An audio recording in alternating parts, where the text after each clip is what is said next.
Welcome to the Charles Carroll Society Show. I am your host, the self-appointed bard of the American Redoubt. A YouTuber I follow named Blonde in the Belly of the Beast recently published a video titled, "Is America Worth Saving?" Well, is it?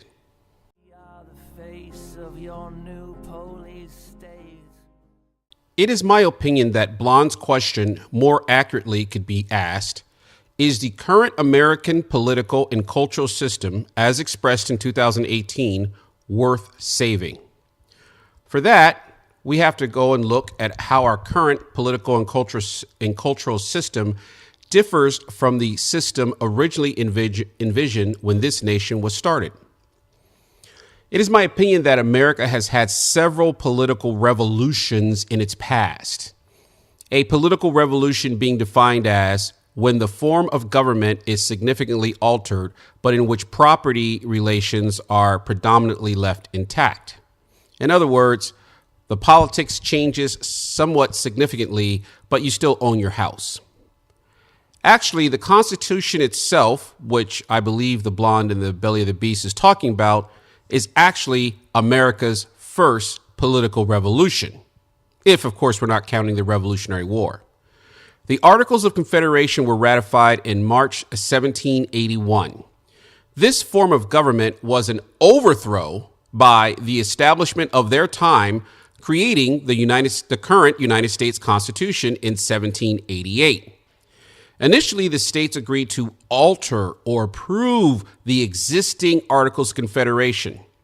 When the establishment of their time finally got more of the states to actually agree to a constitutional convention and got behind closed doors, the delegates nearly immediately decided to throw out the entire Articles of Confederation and replace it with a new, better Constitution. This is why many do not want a new Constitutional Convention now, because the last one that was called was just a smoke and mirrors to throw out the entire document. In my opinion, this was basically a bloodless revolution, but none can question that our form of government was significantly altered. The next American political revolution was the Civil War of 1865, which was massively increased the power of the federal government. This was an extremely bloody affair, but after it all was said and done, the people went along with the changes that came after the Civil War. Another political revolution was in 1916 with the passage of the 16th Amendment to the Constitution, the Income Tax Amendment. This is where, in my opinion, our ancestors voted publicly and voted in socialism into the Constitution in the form of the ability of the central federal government to directly tax. And if you look at the taxes before this constitutional amendment and after, you can see that this provided the massive funding for the growth of the central federal government. The progressive tax is a principle of the Communist Manifesto. Progressive tax on property, savings, and investments and such were previously prohibited by the upper Supreme Court ruling, and actually taxes on your income was limited to essentially a flat tax. Everyone gets taxed at 3%. But taxing quote unquote wealthier people more, that's what the socialists have always wanted, and our ancestors supported it. The constitutional amendment that brought this in, constitutional amendment, 3/4 of the states, majority of the Senate, and the majority of the House, and the president, everybody signs off on this stuff.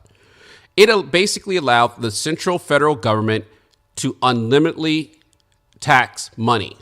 And I think the actual amendment, if you read it, I'll try to get an image to put it on the screen. It simply says the federal government may tax, period, no limit. If the federal government, after this amendment, if the federal government taxes you at 120%, it's actually constitutional, because they can literally take everything you make and say you're further in debt every year and make that constitutional, because there's no limit on the 16th Amendment. The Socialist Labor Party advocated a graduated income tax in 1887. The Populist Party demanded a graduated income tax in its 1892 platform. The Democratic Party, led by William Jennings Bryan, advocated the income tax law be passed in 1894. and proposed a progressive income tax in its 1908 platform, which the American people eventually supported. The American Socialist Revolution continued to expand in 1935, specifically 14th of August 1935, under the first and second New Deals, when we created many programs, including the Social Security Act. This is after the devastations of the Great Depression. In the first New Deal, our nation ejected the gold standard and moved to control, which is another tenet of socialism, control of industry, or what we in America call regulate the banking system. Now, side note, and why America went on along with a lot of this, simply put, to the banks under the Great Depression essentially just stole people's money. Hey, the bank's going out of business. We're going to take all your money, give it to the bank owner, declare bankruptcy, and walk away. That happened all over the place. People were not having that again, and thus gave the government more power to attempt to prevent that. In the second New Deal, the Social Security Act was signed into law by Democratic President Franklin D. Roosevelt on August 14, 1935. The act laid the groundwork for the modern welfare system in the United States, with its primary focus at that time to provide for the aid of the elderly, the unemployed, and children. And this is just simply expanded in later years. The second New Deal includes programs to redistribute wealth, income, and power in favor of the poor, the old, farmers, and labor unions. That's true. That was its aim. I don't consider the first and second New Deal political revolution to be a bloodless affair because of the death and destruction in the Great Depression between 1929 and 1939 was a large part of this. Then we had another political revolution in the 1960s and the early 1970s. Most people see this as a cultural or sexual revolution, but can anyone doubt that our political system changed significantly in the 1960s? Feminism moved from first wave feminism to second wave feminism, or special rights for women. Racial equality moved from constitutional rights for all to civil rights, and the rights of free association were greatly weakened, mostly because they were being completely misused by a pretty bigoted and racist group of people. A lot of this social and political change was to force individual states to acknowledge the constitutional rights of their minority citizens. Before the political revolution, for example, before the political revolution of the 1960s, you could choose to not employ white people, Americans of European descent, simply because they're Americans of European descent. You can say, nope, we're not hiring Americans of European descent, period. Can't work for the state, can't work for the government. Well, after the 1960s, you could no longer do that legally. But to do that, we gave even more power to the more incredible power to the central federal government.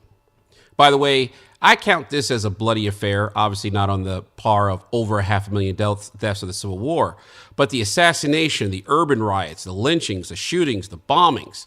One study found that from January 1969 to October 1970, there were about 370 bombings, most of them minor, in New York City alone, and an average of more than one bombing a day in one major American city.